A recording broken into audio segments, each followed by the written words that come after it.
এখানে বিশেষ চাহিদাপূর্ণ ভাই বোনেরা সবাই বুঝতেছে আমাদের এখানে আমার আগে যারা দিদিরা এবং সুশীলদা কালুদা এবং শ্যামাপরদা যা যা বলার এখানে যারা এই উদ্দেশ্য নিয়ে আমরা এখানে এসেছি সবাই বলেছি এবং আপনারা এখানে যারা আছেন পঞ্চী মানুষ সবাই বুঝে গেছেন যে আমরা এখানে কিসের জন্য এসেছি।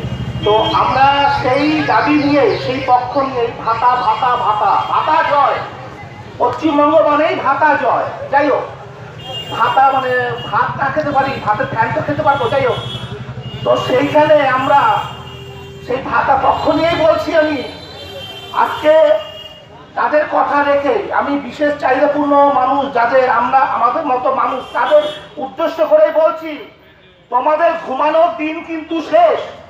তোমরা আর কিন্তু ঘুমিয়ে থেকেও না ঘরে, এবং যারা বিশেষ ঘরে যারা পড়ে রয়েছেন তাদের অভিভাবকদের বলছি তোমরা বাইরে আসো। কেন যে আজকের দিনটা যেই দিন যাচ্ছে খুব ভালো যাচ্ছে, সামনের দিন খুব ভয়ানক।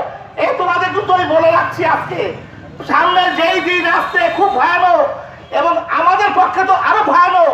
সরকার ভাবছে না আমাদের মতো মানুষ এই রাজ্যে বাস করে না। আপনাদের আমি বলছি, বিশেষ চাহিদাপূর্ণ মানুষ যারা শুয়ে শুয়ে হাতে গড়িয়ে গড়িয়ে হাতে